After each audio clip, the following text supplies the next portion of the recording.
More bad news for the people trying to control the contaminated water leak at the Fukushima plant. Officials with Japan's nuclear regulator say there may be more than one storage tank that's leaking radioactive water. TEPCO officials broke the news to their counterparts from the Nuclear Regulation Authority on Friday. They say radioactive readings inside a ditch leading into the Pacific Ocean have been rising since Tuesday.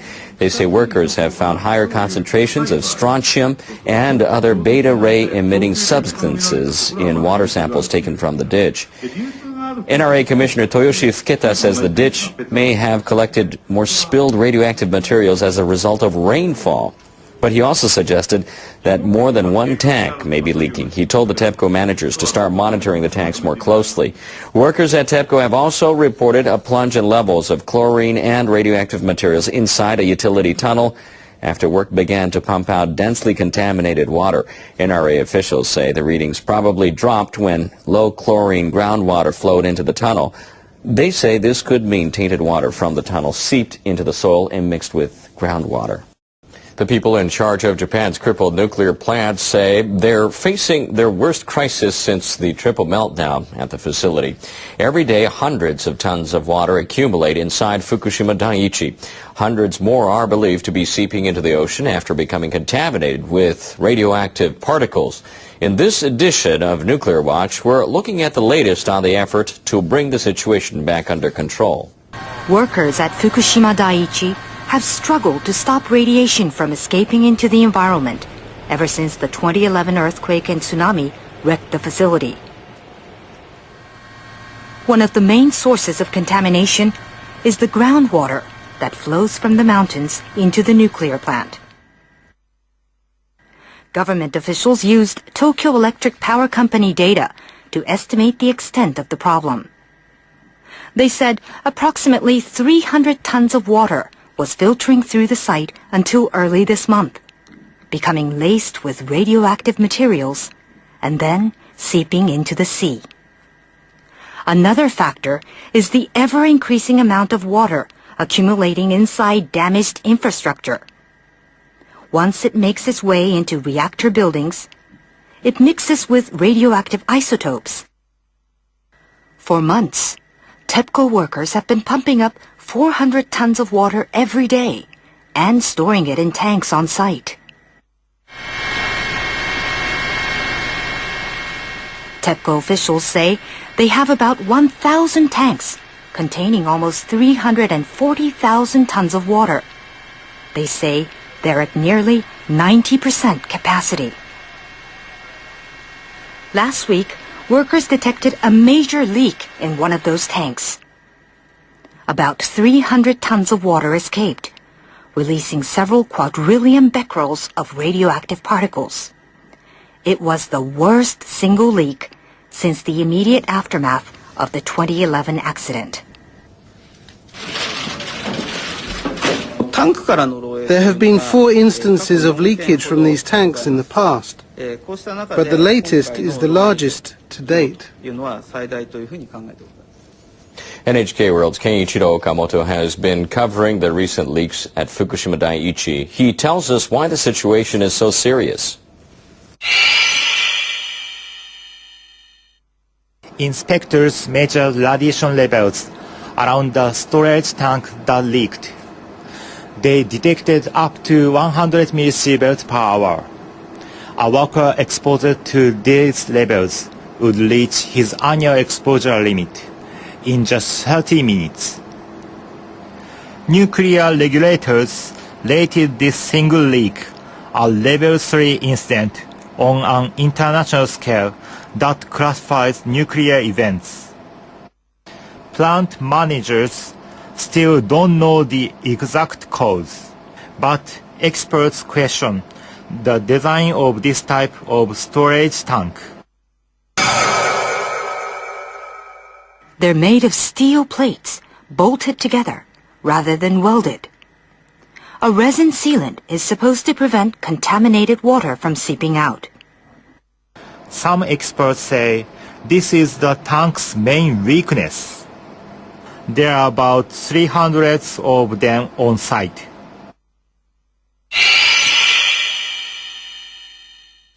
We have learned that TEPCO workers didn't keep any records of visual inspections of the tanks. In addition, they didn't equip some tanks with devices to detect changes in water levels. Managers say they'll put these devices in all the tanks. And they say they'll send inspectors more regularly. They have also promised to replace the bolted tanks with more reliable welded containers. TEPCO executives are promising to set up a special task force to deal with the contaminated water issue. And they say they will invite experts from outside Japan to help them tackle the crisis. TEPCO engineers are trying to tackle the root of the problem by limiting the inflow of groundwater into the plant. They have been drilling wells between the mountains and the reactor buildings to capture some of the water before it reaches the site and becomes contaminated. And they are also digging wells along the coast to pump up tainted water to try to limit the leakage from inside the buildings. But it's not clear how effective all these efforts will be. One thing is clear though. TEPCO seems incapable of dealing with this problem on its own. Now, Japanese government will fund an underground wall to isolate the facility. The government needs to take charge entirely. Now, although the Japanese government has vowed to come up with measures to tackle the radioactive water leak, the situation may be worse than thought. Studies from last year indicate that radioactive water will contaminate the entire Pacific Ocean in just 6 years. Kim Min-ji reports. This graphic shows the gradual contamination of the Pacific Ocean due to leaks of radioactive water from the crippled Fukushima nuclear plant in Japan. The simulation, which was run by a German marine research institute, shows the entire Pacific waters being polluted by radioactive water in just 6 years. Although the results failed to grab attention when first released last year, experts now fear that the hypothesis may become a scary reality after the Japanese government recently admitted that some 300 tons of radioactive water have leaked into the ocean. Misei Murata, a former Japanese ambassador to Switzerland, criticized the Japanese government and the operator of the crippled nuclear plant, Tokyo Electric Power Corporation, for its handling of the situation. TEPCO recently admitted to leaks of radioactive water. The amount is much more that the simulation had taken into account. The international community has also voiced concerns over the issue, but Tokyo, meanwhile, is busy drumming up support for its bid in hosting the 2020 Olympics. 2020 Tokyo, let's do well. Murata stressed the fact that Japan does not realize the gravity of the issue is more outrageous. If Japan can secure the safety of its own nation, it is being insincere in hosting an international event like the Olympics. It should step down. A Russian nuclear research center had also advised TEPCO to take measures 2 years ago, just after the accident broke out, but Japan turned down the suggestion. It's now been 2 years and 5 months since the nuclear crisis, and Tokyo has finally set out to deal with the problem. However, experts say that it may be too late. The former ambassador also warned that Japan may lose its rights in its exclusive economic zone if it fails to block the leakage into the 200 nautical mile zone. Kim Min-ji, Arirang News.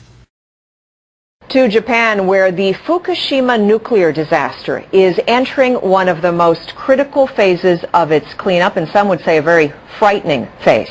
The Fukushima plant that was severely damaged during a tsunami in 2011 is leaking. It's causing the drinking water and seawater to be contaminated.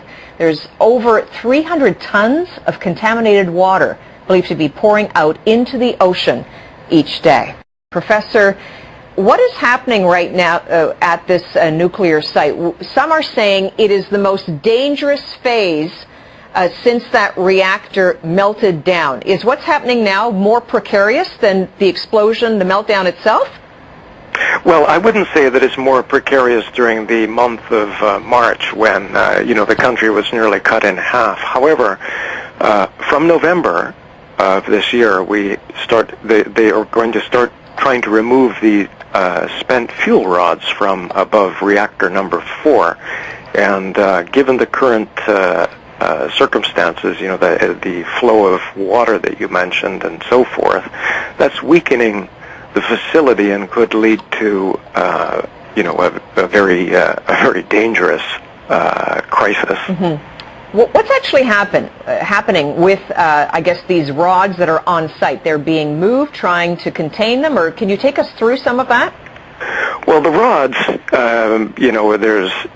there are 1,300 used fuel rods above reactor number 4, and they contain, it's been estimated, 14,000 times the amount of radioactive substances released through the Hiroshima bomb. And so you don't want any kind of slippage of the materials when you're trying to remove them or whatever to happen. And forgive me, but you said these rods are 14 times more radioactive than the bomb? Pardon me. The amount of radioactivity in the rods themselves is about 14,000 times that of the Hiroshima bomb that was, of course, exploded 68 years ago.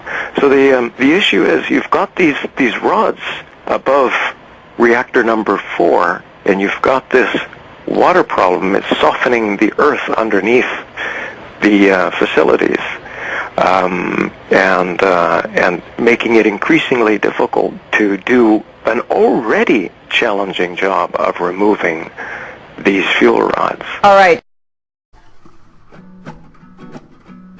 You set the spark, you stoke the fire, and then you act surprised when the flames go up, when the barn comes down right there before your eyes. Oh, the tools that you manipulate are more powerful each day, and they will overcome you. They'll crush you and take from you all the marrow and the sinew of your ideology. But don't get upset, don't be like that. It's your own damn fault that your flock is ready to fight. It is too late to turn around, turn them all to salt. No, your monsters come to life. Oh, well, rocks are thrown and voices used to tear down the innocent. People will die with ideas cast in rebar stoked cement. Oh, the words you shout has moved the herd to break free from their cage, to drop bombs on all the weaklings, retching, melting, reeking of the forfeit, tired teachings of your ideology. But don't get upset, you can't be like that, 'cause it's your damn fault that your flock is ready to fight. It is too late to turn around, to turn them all to salt. No, your monsters come to life. Oh, don't get upset, don't be like that. It's your own damn fault, yeah, that your flock is ready to fight. It is too late to turn around, to turn them all to salt. No, your monsters come to life. Whoa, whoa, it's come to life. You set the spark, you stoke the fire, and then you act surprised when the flames go up, when the barn comes down right there before your eyes. Oh, the tools that you manipulate are more powerful each day, and they will overcome you. They'll crush you and take from you all the marrow and the sinew of your ideology. But don't get upset, don't be like that. It's your own damn fault that your flock is ready to fight. It is too late to turn around, turn them all